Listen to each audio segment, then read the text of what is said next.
double-digit Ks. We're busting ours to kick yours. Fun to watch. Minus 15. Respect all, fear none. Into the upper deck. Intensity is not a curfew. Oh, mercy. 5, 4, 3, 2, 1. Well, poor situational hitting dooms the Orioles as they fall 5-2 to the Blue Jays, and we're breaking it down here on MASN All Access Extra as we bring in Melanie Newman, who was just on the radio call for this game. And Melanie, it felt like the Orioles could not buy a hit with runners on base. They were just 2 for 11 with runners in scoring position. They left 10 guys on base here, and they only ended up with 2 runs. They could have had a whole lot more.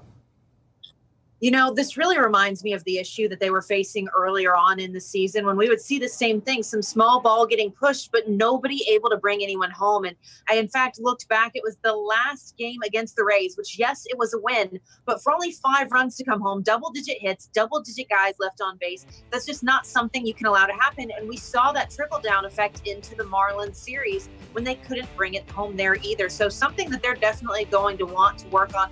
I will say on the flip side of things, you saw the change, heads up base running and eye contact after what happened last night came in today, but it doesn't matter if the guys aren't running home. Yeah, and they could not figure out Randall Grichuk, for some reason. I feel like he turned into Gleyber Torres against the Orioles in this series. He hit 4 home runs in this series, 2 more today. Tommy Milone did not pitch all that bad, gave up just 3 earned runs in 6 innings, but for whatever reason, the entire Orioles pitching staff could not find a way to get Grichuk out. And that's what's so crazy to me is it's not like he's reading the same pitchers. He read all of them. He got contact off of Cobb, LeBlanc, Lakin Sr., and now Milone today.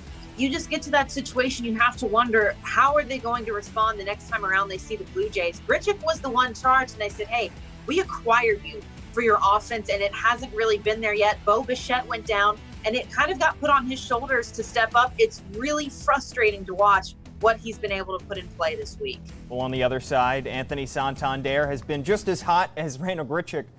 He extended his hit streak to 14 games, was walked on 4 pitches in the 9th inning there with a potential, chance to do some damage there. He had an extra base hit in the 1st inning. He just continues to absolutely mash the ball. His average is up almost at 300. He's almost at double-digit homers. He continues to carry this offense even when they have bad days like today.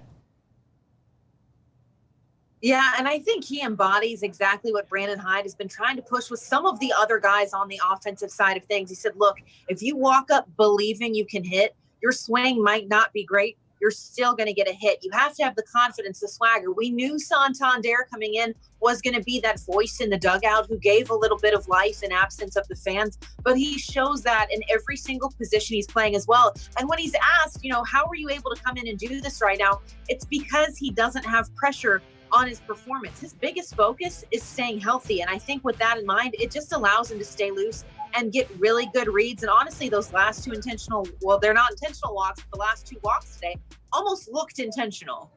Yeah, they did. They were clearly pitching around Santander at a certain point. And if he keeps hitting like this, he's going to continue to get that kind of treatment. But Melanie, the Orioles have been very hot and cold to start this season. They're now 12-12 and even 500. They were very good against the defending world champion Nationals.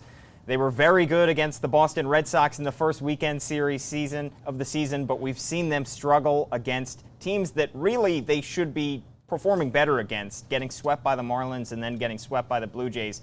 What kind of O's team do you think we're going to see this weekend as the Red Sox come to town?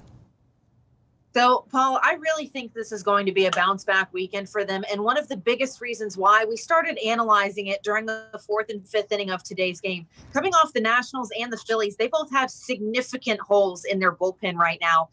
The Blue Jays, that was their one bright spot, was that their bullpen is actually pretty solid. And we saw that here today. Some of these guys like Hatch are those pieces that the Blue Jays plan on having in the future. They're not development. They're not just that stepping stone up, but they're here and they're solid.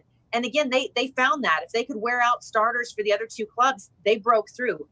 Boston, we've seen it. The bullpen is not there. The arms as a whole are not there for them right now. And I think it's going to be a feast for the Orioles once they crack into it. Absolutely. It would be great if the offense could bounce back after this tough 5-2 loss to the Blue Jays today in a sweep at the hands of the Blue Jays at Oriole Park at Camden Yards. Melanie, you were on the call doing double duty on MASN All Access Extra here, so thanks so much for taking the time. Always a fun one, Paul.